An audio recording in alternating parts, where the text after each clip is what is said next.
नमस्कार साथियों, उपासना यस में आप सभी का स्वागत है। आज के सेशन में हम लोग भारतीय संविधान एवं राज्य व्यवस्था से संबंधित परीक्षा के लिए जो भी महत्वपूर्ण सवाल होंगे उनको डिस्कस करेंगे। तो साथियों, अगर आप हमारे चैनल पर नए व्यूअर हैं तो सबसे पहले चैनल को सब्सक्राइब कर लीजिए। इसके साथ ही बेल आइकन को भी प्रेस कर लीजिए, जिससे आपको हमारे आने वाले सभी वीडियो की नोटिफिकेशन मिल सके। चलिए अब हम लोग आज का सेशन शुरू करते हैं।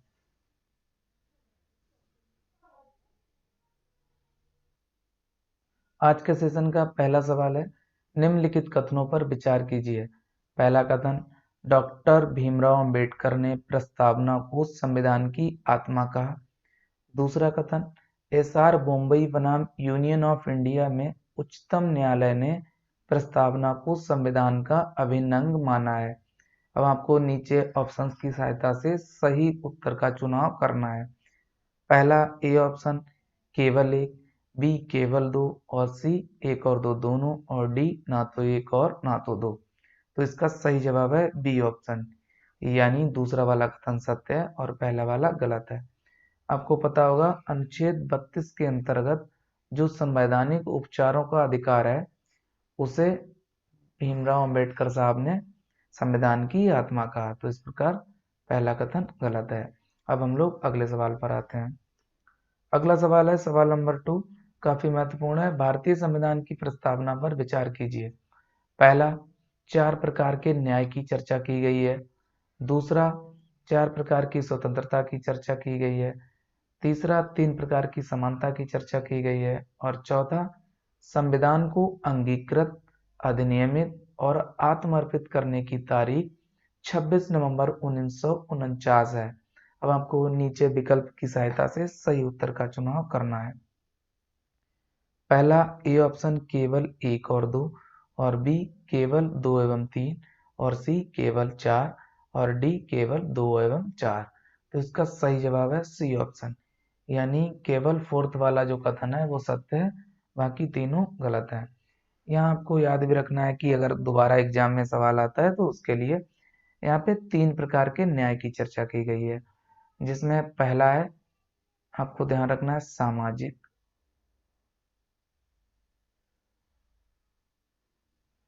और दूसरा है आर्थिक। और तीसरा जो अंतिम है राजनैतिक। ये 3 प्रकार के न्याय की चर्चा की गई है, आपको ध्यान रखना है। दूसरा कथन 4 प्रकार की स्वतंत्रता की बात करता है, तो आपको ध्यान रखना है 5 प्रकार की स्वतंत्रता की बात की गई है, जिसमें पहली विचार, दूसरी अभिव्यक्ति और तीसरी धर्म, चौथी विश्वास और जो अंतिम है वो उपासना की स्वतंत्रता। और तीसरा कथन क्यों गलत है? क्योंकि जो समानता है वो 2 प्रकार की है प्रस्तावना में। पहली आपको ध्यान रखनी है प्रतिष्ठा, और दूसरी अवसर। ये भी आपको ध्यान रखना है। अब हम लोग अगले सवाल पर आते हैं। अगला सवाल है सवाल नंबर 3, निम्नलिखित कथनों पर विचार कीजिए। पहला कथन है, भारतीय संविधान में फेडरेशन यानी संघीय या संघ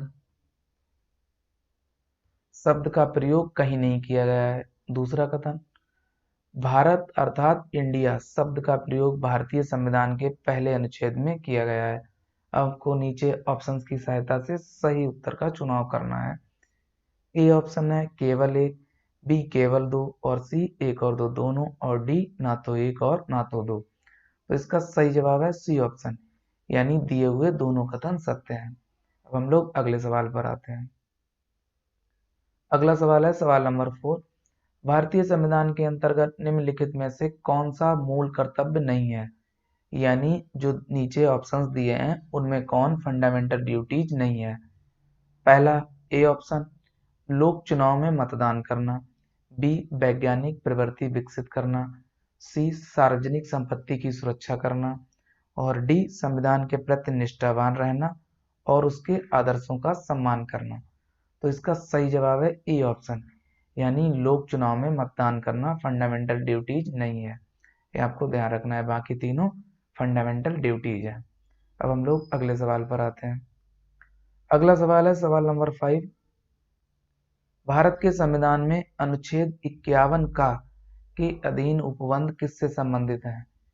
ए ऑप्शन, नागरिकों के लिए एक समान सिविल संहिता, बी, ग्राम पंचायतों की व्यवस्था, सी, शिक्षा का अधिकार और डी, मूल कर्तव्य यानी फंडामेंटल ड्यूटीज। तो इसका सही जवाब है डी ऑप्शन यानी मूल कर्तव्य। अगला सवाल है सवाल नंबर 6, काफी महत्वपूर्ण है। भारतीय राजनीतिक प्रणाली के संदर्भ में निम्नलिखित कथनों पर विचार कीजिए। पहला, भारत में संसदीय प्रणाली को अपनाया गया है। दूसरा, संसद में दोनों सदनों की संयुक्त बैठक यानी ज्वाइंट सेशन का प्रावधान ब्रिटिश संविधान से लिया गया है। तीसरा, भारत के संविधान में राज्यों को समवर्ती सूची के विषय पर कानून बनाने का अधिकार है। अब आपको नीचे दिए गए कूट की सहायता से सही उत्तर का चुनाव करना है। पहला है ए ऑप्शन, केवल एक और दो, बी, केवल दो और तीन, सी, एक और तीन और डी, एक, दो और तीन यानी सभी। तो इसका सही जवाब है सी ऑप्शन यानी एक और तीन। दूसरा वाला जो कथन है वो गलत है। आपको ध्यान रखना है जो ज्वाइंट सेशन है उसका प्रोविजन है ऑस्ट्रेलिया के संविधान से लिया गया है, याद रखना है। बाकी दोनों कथन सत्य हैं। अब हम लोग अगले सवाल पर आते हैं। अगला सवाल है सवाल नंबर 7, निम्नलिखित में से कौन सा भारत के राष्ट्रपति के निर्वाचक मंडल का तो भाग है किंतु महाभियोग अधिकरण का भाग नहीं है? ए, लोकसभा, बी, राज्यसभा, सी, राज्यों की परिषदें और डी, राज्यों की विधानसभा। यहाँ पे आपको ध्यान रखना है जो राज्यों की परिषदों की बात की जा रही है उनका अर्थ विधान परिषद और ये विधानसभा। तो आपको पता होगा कि जो विधान परिषद है वो तो राष्ट्रपति निर्वाचक मंडल की भाग होती नहीं है, तो ये तो हो नहीं सकता है। इसमें कह रहा है निर्वाचक मंडल का भाग तो है किंतु महाभियोग अधिकरण में भाग नहीं ले। तो इसका सही जवाब डी ऑप्शन होगा यानी विधानसभा। अगला सवाल है सवाल नंबर 8, भारतीय राष्ट्रपति के सर्वसम्मति से चुने जाने का अभी तक का एकमात्र उदाहरण है। आपको बताना है कि ऐसे कौन से राष्ट्रपति थे जिनको निर्विरोध राष्ट्रपति के रूप में चुना गया है। पहला ऑप्शन है doctor S Radhakrishnan, B, doctor Zakir Hussain, C, Giani Zail Singh और डी, नीलम संजीव रेड्डी। तो इसका सही जवाब है डी ऑप्शन यानी नीलम संजीव रेड्डी को निर्विरोध राष्ट्रपति के तौर पर चुना गया था। अगला सवाल है सवाल नंबर 9, निम्नलिखित में से किस अधिनियम ने प्रांतों में द्वैत शासन यानी डायरकी आरंभ किया? ए ऑप्शन, भारतीय स्वतंत्रता अधिनियम 1947, बी ऑप्शन, भारत परिषद अधिनियम 1909, सी ऑप्शन, भारत शासन अधिनियम 1935 और डी ऑप्शन, भारत शासन अधिनियम 1919। तो इसका सही जवाब है डी ऑप्शन यानी भारत शासन अधिनियम 1919 द्वारा प्रांतों में द्वैत शासन लाया गया। अगला सवाल है सवाल नंबर 10, उपराष्ट्रपति का पद रिक्त होने पर कितने दिनों के भीतर चुनाव कराने का प्रावधान है? ए, 6 मास, बी, 3 मास और सी, 2 मास और डी, कोई समय सीमा नियत नहीं है। तो इसका सही जवाब डी ऑप्शन है यानी जो उपराष्ट्रपति का पद है उसके रिक्त होने पर चुनाव के लिए कोई समय सीमा नियत नहीं है। यहाँ पे आपको याद रखना है अगर राष्ट्रपति होता तो उसके लिए समय सीमा नियत है, 6 माह के अंदर चुनाव कराने अनिवार्य है अगर राष्ट्रपति की बात हो तो। राष्ट्रपति अनिवार्य। अगला सवाल है सवाल नंबर 11, निम्नलिखित में से किस अधिनियम ने प्रांतों में लोक सेवा आयोग के गठन का प्रावधान किया था? ए, भारतीय स्वतंत्रता अधिनियम 1947, बी, भारत परिषद अधिनियम 1909, सी, भारत शासन अधिनियम 1935 और डी, भारत शासन अधिनियम 1919। तो इसका सही जवाब है डी ऑप्शन यानी भारत शासन अधिनियम 1919 के अंतर्गत 1921 में एक लोक सेवा आयोग के गठन का प्रावधान किया गया। अगला सवाल है सवाल नंबर 12, भारत का सॉलिसिटर जनरल होता है ए, एक प्रशासनिक अधिकारी, बी, एक न्यायिक सलाहकार, सी, प्रधानमंत्री का सलाहकार और डी, राष्ट्रपति को सलाह देने के लिए कानूनी सहायक। तो इसका सही जवाब है बी ऑप्शन, यानी एक न्यायिक सलाहकार। अब हम लोग अगले सवाल पर आते हैं। अगला सवाल है सवाल नंबर 13। निम्नलिखित में से कौन सा पद संवैधानिक नहीं है? ए महान्यायवादी, बी महाधिवक्ता, सी नियंत्रक एवं महालेखा परीक्षक और डी सॉलिसिटर जनरल। तो इसका सही जवाब है डी ऑप्शन, यानी सॉलिसिटर जनरल। अगला सवाल अगला सवाल है सवाल नंबर 14। संविधान की प्रस्तावना में संशोधन से पहले कौन से शब्द शामिल थे? आपको पता होगा कि 1976 में 42वें संविधान संशोधन के द्वारा संविधान की जो प्रस्तावना है उसमें संशोधन किया गया। पहला है समाजवादी, दूसरा लोकतांत्रिक और तीसरा अखंडता और चौथा पंथ निरपेक्ष। तो आपको नीचे कूट की सहायता से सही उत्तर का चुनाव करना है।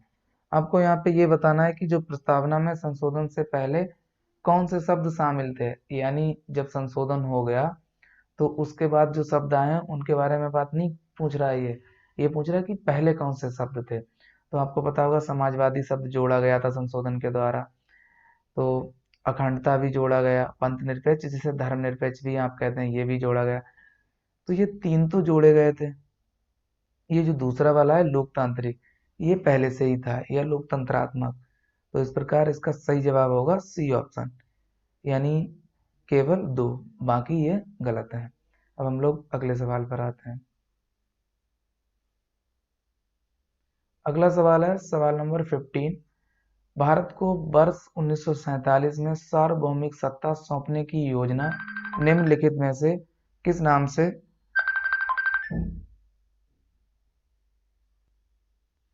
नाम से जानी गई? पहला ए डूरंड योजना, बी वेवल योजना, सी मार्ले मिंटो योजना और डी माउंटबेटन योजना। तो इसका सही जवाब है डी ऑप्शन, यानी माउंटबेटन योजना। अब हम लोग अगले सवाल पर आते हैं। अगला सवाल है सवाल नंबर 16। केंद्रीय मंत्रिपरिषद के त्यागपत्र देने के उपरांत आपको नीचे जो कथन दिए हैं उनके बारे में अब पढ़ना है। पहला है राष्ट्रपति वैकल्पिक व्यवस्था बनाने तक उसे बने रहने के लिए कहेंगे। दूसरा, अपदस्थ मंत्रिपरिषद नई सरकार बनाने तक पदभार का निर्वहन करेगी। आपको नीचे कथन की सहायता से सही उत्तर का चुनाव करना है। पहला है केवल एक, यानी ए ऑप्शन, और बी केवल दो, और सी एक और दो दोनों, और डी ना तो एक और ना तो दो। तो इसका सही जवाब है सी ऑप्शन, यानी राष्ट्रपति वैकल्पिक व्यवस्था बनाने तक उसे बने रहने के लिए कहेंगे, यानी मंत्रिपरिषद को। दूसरा, अपदस्थ मंत्रिपरिषद नई सरकार बनाने तक पदभार का निर्वहन करेगी। दोनों कथन सत्य हैं। अब हम लोग अगले सवाल पर आते हैं। अगला सवाल है सवाल नंबर 17। भारत में कितने राज्य और संघ राज्य क्षेत्र हैं? ए 28 राज्य एवं 9 संघ राज्य क्षेत्र, बी 29 राज्य एवं 7 संघ राज्य क्षेत्र और सी 28 राज्य एवं 10 केंद्र शासित प्रदेश और डी अंतिम ऑप्शन 28 राज्य एवं 8 संघ राज्य क्षेत्र। तो इसका सही जवाब है डी ऑप्शन, यानी 28 राज्य एवं 8 संघ राज्य क्षेत्र। आपको पता होगा कि जो जम्मू कश्मीर था उसका पता होगा आपको, जब 370 जो अनुच्छेद था उसे डिमोलिश किया गया या हटाया गया, तो उसके बाद जम्मू कश्मीर और लद्दाख ये दो नए केंद्र शासित प्रदेश बनाए गए थे। तो आपको पता होगा उस टाइम तक 29 राज्य और 7 केंद्र शासित प्रदेश थे। तो जब 28 राज्य, जब 29 राज्य थे और ये जो जम्मू कश्मीर था, इसको जो 370 अनुच्छेद था उसको डिमोलिश कर दिया गया, तो एक राज्य कम हो गया, 28 राज्य बचे और 7 केंद्र शासित प्रदेश बचे। ठीक है, फिर उसके बाद क्या हुआ, जब ये डिमोलिश कर दिया तो दो बढ़ गए, तो 9 केंद्र शासित प्रदेश हो जाएंगे यहाँ पे। तो 28 राज्य, 9 केंद्र शासित प्रदेश। उसके बाद क्या हुआ, जो दादर नागर हवेली था, दादर नागर हवेली और दमन दीप, दमन एवं दीप, इन दोनों को मिलाकर एक केंद्र शासित प्रदेश बना दिया गया। जब 9 थे टोटल, अब इनको एक बना दिया गया, तो 2 इसमें से कम हो जाएंगे और एक 2 माइनस 1 प्लस, तो जब 2 माइनस होंगे तो 7 बचेंगे, 1 प्लस होगा तो फिर से 8 बचेंगे। तो इस प्रकार 28 राज्य एवं 8 संघ राज्य क्षेत्र रह जाएंगे, आपको ध्यान रखना है। अब हम लोग अगले सवाल पर आते हैं। अगला सवाल है सवाल नंबर 18, मंत्रिपरिषद में शामिल होते हैं। पहला कैबिनेट स्तर के मंत्री, दूसरा राज्य स्तर के मंत्री और तीसरा उप मंत्री। आपको नीचे दिए गए कूट का प्रयोग कर सही उत्तर का चुनाव करना है। पहला केवल 1 और 2, दूसरा केवल 2 और 3 और सी केवल 1 और 3 और डी 1, 2 और 3 यानी सभी। तो मंत्रिपरिषद में सभी मंत्री शामिल होते हैं, आपको ध्यान रखना है। अगला सवाल था 1813 चार्टर एक्ट के बारे में निम्नलिखित कथनों पर विचार कीजिए। पहला कथन है, इसके तहत शिक्षा के लिए 1 लाख रुपए का प्रावधान किया गया था। दूसरा, इस चार्टर एक्ट के तहत ईसाई मिशनरियों को भारत में धर्म प्रचार प्रसार की छूट दी गई। आपको नीचे दिए गए कूट की सहायता से सही उत्तर का चुनाव करना है। पहला ऑप्शन है केवल 1 और दूसरा बी ऑप्शन है केवल 2 और सी 1 और 2 दोनों और डी ना तो 1 और ना तो 2। तो इसका सही जवाब है सी ऑप्शन, यानी 1 और 2 दोनों, दोनों कथन सत्य हैं। अब हम लोग अगले सवाल पर आते हैं। अगला सवाल है सवाल नंबर 20, भारत में पहली बार उत्तरदायी शासन जैसे शब्दों का प्रयोग किस अधिनियम में किया गया था। ए ऑप्शन 1919 का भारतीय परिषद अधिनियम, बी 1858 का भारत शासन अधिनियम, सी 1935 का भारत शासन अधिनियम और डी 1919 का भारत शासन अधिनियम।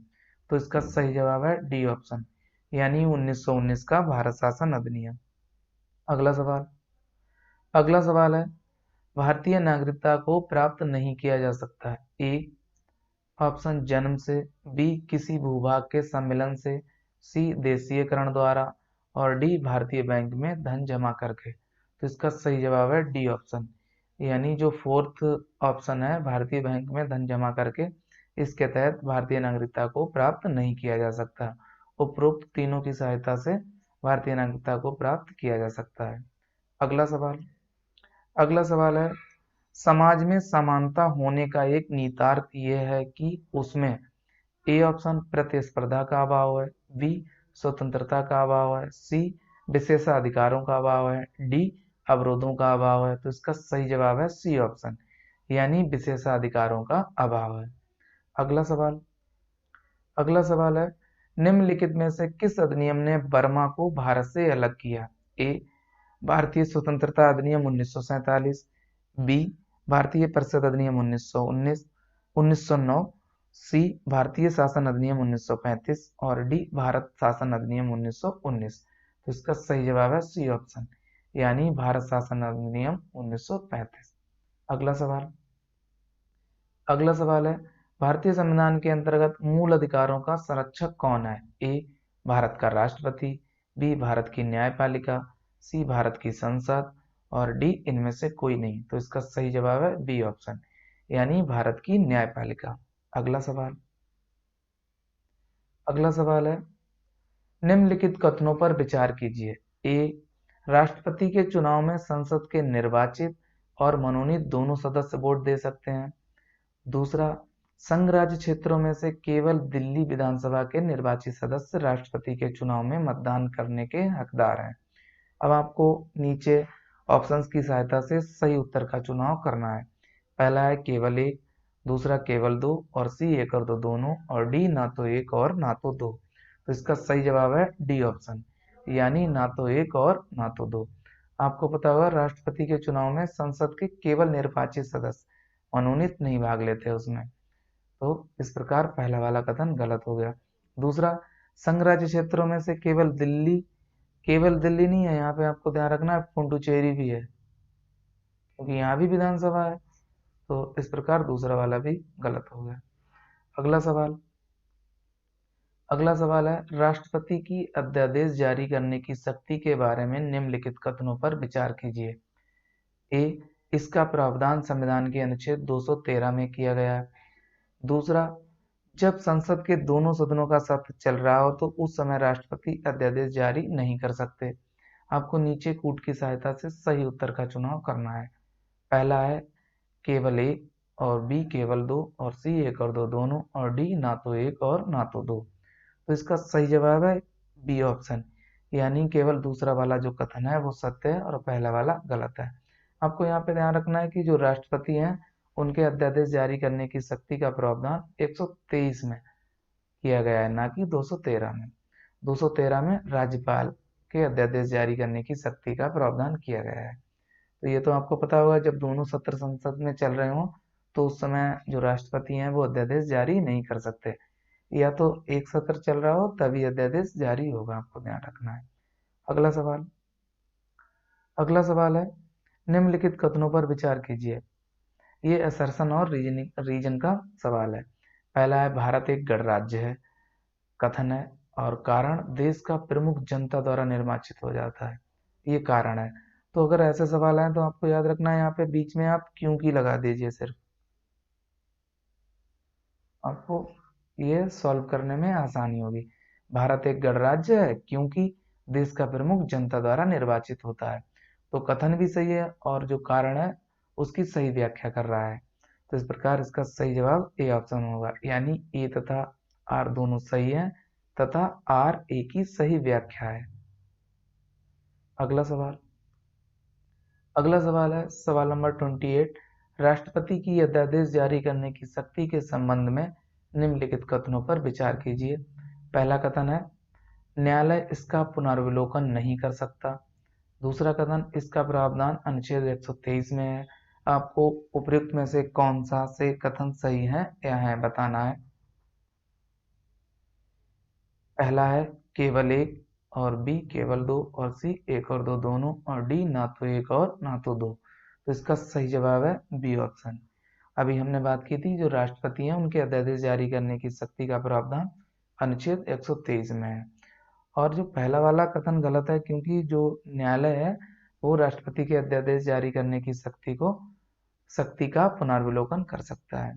अब हम लोग अगले सवाल पर आते हैं। अगला सवाल है, भारत के महान्यायवादी के संदर्भ में निम्नलिखित कथनों पर विचार कीजिए। या निम्नलिखित कथनों में से कौन सा से सही नहीं है आपको बताना है। यहाँ पे ये याद रखना, नहीं पूछ रहा है। पहला है, वह संसद के किसी भी सदन या संसदीय समिति की बैठक में भाग नहीं ले सकता। दूसरा, वह राष्ट्रपति के प्रसाद पर्यंत अपना पद धारण करता है। आपको बताना है कौन सा सही नहीं है। पहला है केवल एक, बी केवल 2, और सी 1 और 2 दोनों, और डी ना तो 1 और ना तो 2। तो इसका सही जवाब है ए ऑप्शन, यानी पहला वाला जो कथन है वो गलत है।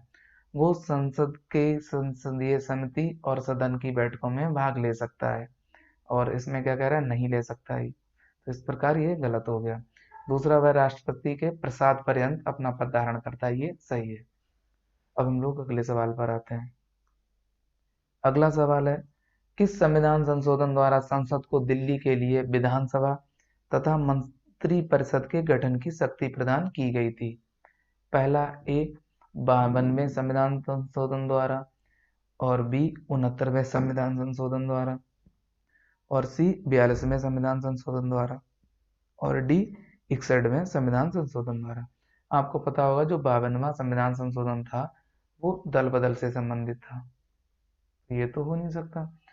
तो और 42वां आपको पता होगा 1976 में हुआ था, श्रीमती गांधी थी उनके समय में। और जो डी 61वां है, ये आपको पता होगा जो वोट देने की जो सीमा थी 21 से 18 की गई इसके तहत। इस प्रकार बचा कौन सा, केवल बी ऑप्शन, तो वही सही होगा। अगला सवाल है सवाल नंबर 31। ग्राम सभा क्या है। ए ऑप्शन, ये उन लोगों का एक समूह है जो राज्य विधायिका में नामित है। बी, केवल बुजुर्ग पुरुष जनसंख्या की एक संगठित सार्वजनिक बैठक। सी, एक गांव की एक सभा जिसमें सभी पंजीकृत मतदाता हैं। और डी, इनमें से कोई नहीं। तो इसका सही जवाब है सी ऑप्शन, यानी एक गांव की एक सभा जिसमें सभी पंजीकृत मतदाता हैं। अगला सवाल है, भारत के संविधान का निम्नलिखित में से कौन सा संशोधन स्थानीय शासन निकायों का नियतकालिक चुनाव करवाना अनिवार्य बनाता है। पहला 73वां संविधान संशोधन, और बी 97वां, और सी 52वां, और डी इनमें से कोई नहीं। तो इसका सही जवाब है ए ऑप्शन, यानी 73वां संविधान संशोधन, जो 1992 में हुआ था, आपको ध्यान रखना है। अगला सवाल अगला सवाल है, राज्य लोक सेवा आयोग के संदर्भ में निम्नलिखित कथनों में से कौन सा से सही है या है? पहला कथन, इसके अध्यक्ष एवं सदस्यों को राज्यपाल द्वारा हटाया जाता है। दूसरा, इसके सदस्य 5 वर्ष की अवधि के लिए या 62 वर्ष की आयु तक पद धारण करते हैं। आपको उपयुक्त में से कौन सा से कथन सही है बताना है। पहला है केवल एक, और बी केवल दो, और सी एक और दो दोनों, और डी ना तो एक और ना तो दो। तो इस प्रकार इसका जो सही जवाब है डी ऑप्शन, यानी दिए हुए दोनों कथन गलत है। आपको पता होगा कि इसमें चुनाव तो राष्ट्रपति करते हैं, लेकिन हटाने का जो प्रावधान है वो राष्ट्रपति के तहत है, यानी इसको केवल राष्ट्रपति ही इनके सदस्य और अध्यक्षों को हटा सकते हैं। और दूसरा कथन आपको यहाँ पे ध्यान रखना है कि जो सदस्य हैं उनकी उम्र तो 62 वर्ष है, लेकिन अध्यक्ष है उसकी जो आयु सीमा है वो 65 वर्ष है। ये आपको ध्यान रखना है। इस प्रकार दोनों कथन गलत है। अगला सवाल अगला सवाल है, भारत के निर्वाचन आयुक्त या आयुक्तों को किसके द्वारा हटाया जा सकता है? पहला राष्ट्रपति द्वारा, बी प्रधानमंत्री द्वारा, सी राज्यसभा द्वारा, और डी इनमें से कोई नहीं। तो इसका सही जवाब है ए ऑप्शन, यानी राष्ट्रपति द्वारा। अगला सवाल है, वित्त आयोग के बारे में निम्न कथनों पर विचार कीजिए। पहला है, यह संवैधानिक निकाय है, और दूसरा, इसकी सिफारिशें सरकार पर बाध्यकारी हैं। आपको उपयुक्त कथनों में से कौन सा से सही नहीं है आपको बताना है। पहला केवल एक, दूसरा केवल दो, और सी एक और दो दोनों, और डी ना तो एक और ना तो दो। तो इसका सही जवाब है बी ऑप्शन, यानी इसकी सिफारिशें सरकारी पर बाध्यकारी नहीं है। यही वाला कथन गलत है और पहला वाला सही है। आपको पता होगा 280 के अंतर्गत अनुच्छेद ये संवैधानिक बॉडी है। अगला सवाल है सवाल नंबर 36। 1909 भारत शासन अधिनियम को जाना जाता है। पहला है मार्ले मिंटो सुधार अधिनियम, दूसरा मोंटफोर्ड सुधार अधिनियम, सी रिपन मेटकाफ सुधार अधिनियम, और डी इनमें से कोई नहीं। तो इसका सही जवाब है ए ऑप्शन, यानी मार्ले मिंटो सुधार अधिनियम। अगला सवाल है सवाल नंबर 37। निम्न में से कौन से निकाय संवैधानिक प्रकृति के हैं? आपको बताना है। पहला ए भारत निर्वाचन आयोग, और दूसरा वित्त आयोग, और तीसरा राष्ट्रीय मानवाधिकार आयोग। आपको नीचे दिए गए कूट की सहायता से सही उत्तर का चुनाव करना है। पहला है एक और दो, बी केवल तीन, और सी एक और तीन, और डी एक दो और तीन। तो इसका सही जवाब है ए ऑप्शन, यानी केवल एक और दो, तीसरा वाला गलत है। अगला सवाल है सवाल नंबर 38। 102वें संविधान संशोधन अधिनियम के बारे में विचार कीजिए। पहला कथन, ये राष्ट्रीय पिछड़ा वर्ग आयोग को संवैधानिक दर्जा प्रदान करता है। दूसरा, इसके वर्तमान अध्यक्ष भगवान लाल साहनी हैं। आपको नीचे कूट की सहायता से सही उत्तर का चुनाव करना है। पहला है केवल एक, दूसरा केवल दो, और सी एक और दो दोनों, और डी ना तो एक और ना तो दो। तो इसका सही जवाब है सी ऑप्शन, यानी दिए हुए दोनों कथन सत्य हैं। अगला सवाल है काफी महत्वपूर्ण है। अंतर्राज्यीय परिषद की स्थापना निम्नलिखित में से किसकी अनुशंसा पर की गई? पहला मुंगेरी लाल आयोग, और बी सरकारी आयोग, और सी राजमन्नार आयोग, और डी पुंछी आयोग। तो इसका सही जवाब है बी ऑप्शन, यानी सरकारी आयोग की रिकमेंडेशन पर अंतर्राज्यीय परिषद की स्थापना की गई। अगला सवाल है सवाल नंबर 40। 1813 चार्टर एक्ट के संदर्भ में क्या सही नहीं है? पहला ऑप्शन, इसमें शिक्षा के लिए 10 लाख का प्रावधान था। दूसरा, ईसाई मिशनरियों को भारत में धर्म प्रचार प्रसार की छूट दी गई। सी कंपनी के व्यापार पर एकाधिकार को समाप्त किया गया, लेकिन चाय के व्यापार पर और चीन के साथ व्यापार पर एकाधिकार बना रहा। और डी अंतिम ऑप्शन, कंपनी के अधिकार पत्र को 20 वर्षों के लिए बढ़ा दिया गया। तो इसका सही जवाब है ए ऑप्शन, यानी पहला वाला कथन गलत है। यहाँ पे 10 लाख नहीं 1 लाख रुपए की बात की गई थी। अगला सवाल है सवाल नंबर 41। निम्न में से कौन से निकाय संवैधानिक प्रकृति के हैं? पहला भारत निर्वाचन आयोग, दूसरा वित्त आयोग और तीसरा केंद्रीय सूचना आयोग। आपको नीचे दिए गए कूट की सहायता से सही उत्तर का चुनाव करना है। पहला है एक और दो, और बी केवल तीन, और सी एक और तीन, और डी एक दो और तीन। तो इसका सही जवाब है ए ऑप्शन, यानी पहला और दूसरा। ये तीसरा वाला संवैधानिक प्रकृति का नहीं है। अगला सवाल। अगला सवाल है सवाल नंबर 42। निम्नलिखित कथनों पर विचार कीजिए। पहला कथन है इसमें, भारतीय संघ की कार्यपालिका शक्ति प्रधानमंत्री में नियत है। दूसरा, प्रधानमंत्री सिविल सेवा बोर्ड का पदेन अध्यक्ष होता है। आपको उपयुक्त में से कौन सा कथन सही है बताना है। पहला है केवल एक, दूसरा केवल दो, और सी एक और दो दोनों, और डी ना तो एक और ना तो दो। तो इसका सही जवाब है डी ऑप्शन, यानी दिए हुए दोनों कथन गलत हैं। आपको ध्यान रखना है यहाँ पे जो सिविल सेवा बोर्ड है उसका पदेन अध्यक्ष कैबिनेट सचिव होता है, कैबिनेट सचिव। और जो कार्यपालिका शक्ति है वो राष्ट्रपति में नियत होती है, ना कि प्रधानमंत्री। ये आपको ध्यान रखना है। अब हम लोग अगले सवाल पर आते हैं। अगला सवाल है सवाल नंबर 43। केंद्रीय सरकार के संदर्भ में निम्नलिखित कथनों पर विचार कीजिए। पहला कथन, संविधान में उपबंध है कि समस्त कैबिनेट मंत्री अनिवार्य रूप से केवल लोकसभा के आसीन सदस्य होंगे। दूसरा, केंद्रीय कैबिनेट सचिवालय संसदीय कार्य मंत्रालय के निर्देशाधीन कार्य करता है। आपको उपयुक्त में से कौन सा से कथन सत्य है बताना है। पहला है केवल एक, दूसरा केवल दो, और सी एक और दो दोनों, और डी ना तो एक और ना तो दो। तो इसका सही जवाब है डी ऑप्शन, यानी दिए हुए दोनों कथन गलत है। अगला सवाल। अगला सवाल है सवाल नंबर 44। निम्नलिखित कथनों पर विचार कीजिए। पहला है किसी व्यक्ति को उप प्रधानमंत्री कहना केवल राजनीतिक निर्णय है। दूसरा, संविधान उप प्रधानमंत्री के अधिकारों का प्रावधान नहीं करता।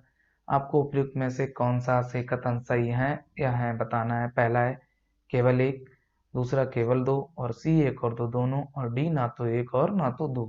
तो इसका सही जवाब है सी ऑप्शन, यानी दिए हुए दोनों कथन गलत सही है। अगला सवाल। अगला सवाल है सवाल नंबर 45। केंद्र सरकार के संदर्भ में निम्नलिखित कथनों पर विचार कीजिए। पहला कथन, मंत्री संसद की किसी समिति का सदस्य हो सकता है। दूसरा, भारत का महान्यायवादी संसद की किसी समिति का सदस्य हो सकता है। आपको उपयुक्त में से कौन सा से कथन सही है बताना है। पहला है ए ऑप्शन केवल एक, बी केवल दो, और सी एक और दो दोनों, और डी ना तो एक और ना तो दो। तो इसका सही जवाब है सी ऑप्शन, यानी दिए हुए दोनों कथन सत्य हैं। अगला सवाल। अगला सवाल है सवाल नंबर 46। अविश्वास प्रस्ताव के संदर्भ में निम्नलिखित कथनों में से कौन सा कथन सही नहीं है। पहला है भारत के संविधान में अविश्वास प्रस्ताव का उल्लेख नहीं है। दूसरा, बी ऑप्शन, अविश्वास प्रस्ताव केवल लोकसभा में लाया जा सकता है। सी, ये प्रस्ताव लाने के लिए लोकसभा के कम से कम 100 सदस्यों का समर्थन आवश्यक है। और डी, लोकसभा के सदस्यों द्वारा बहुमत से अविश्वास प्रस्ताव पास होने पर मंत्रिपरिषद त्याग पत्र दे देगी। तो इसका सही जवाब है सी ऑप्शन, यानी सी वाला जो ऑप्शन है वो गलत है। यहाँ पे 50 होगा, ना कि 100। अगला सवाल। अगला सवाल है सवाल नंबर 47। निम्नलिखित कथनों पर विचार कीजिए। पहला कथन है मंत्रिपरिषद शब्द की चर्चा संविधान के मूल स्वरूप में की गई। दूसरा, मंत्रिमंडल शब्द का उल्लेख संविधान के मूल स्वरूप में नहीं था। तीसरा, मंत्रिमंडल शब्द की चर्चा संविधान में केवल एक बार की गई। यहाँ पे पहला वाला जो कथन है वो मंत्रिपरिषद है और बाकी दो मंत्रिपरिषद। आपको नीचे जो कथन है उनकी सहायता से सही उत्तर का चुनाव करना है। पहला एक और दो, ए ऑप्शन है ये। बी केवल तीन, और सी एक और तीन, और डी एक दो और तीन। तो यहाँ पे तीनों कथन सत्य हैं, तो इस प्रकार सही जवाब डी ऑप्शन होगा। अगला सवाल। अगला सवाल है सवाल नंबर 48। निम्नलिखित कथनों पर विचार कीजिए। पहला कथन है भारत के महान्यायवादी को अपने कर्तव्यों के पालन में भारत के राज्य क्षेत्र में सभी न्यायालयों में सुनवाई का अधिकार है। दूसरा, भारत का महान्यायवादी संसद के किसी भी सदन का सदस्य नहीं होता, किंतु उसे संसद के दोनों सदनों में बोलने, कार्रवाई में भाग लेने या संयुक्त बैठक में भाग लेने तथा मत देने का अधिकार है।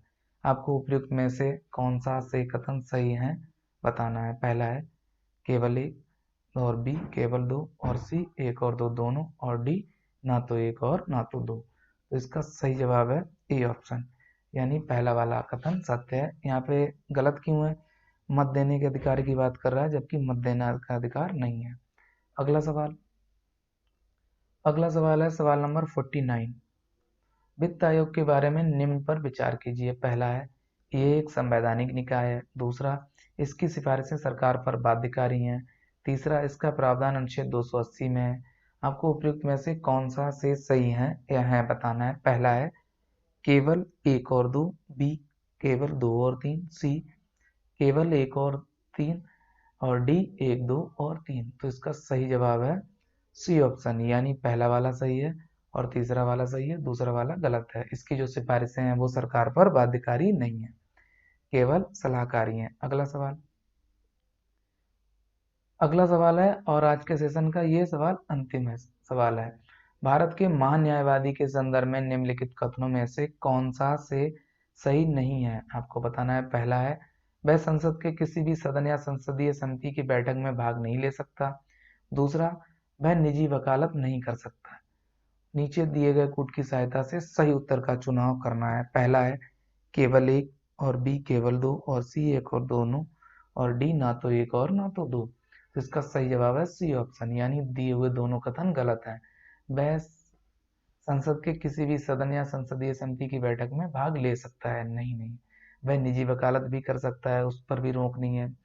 तो ये भी गलत हो गया।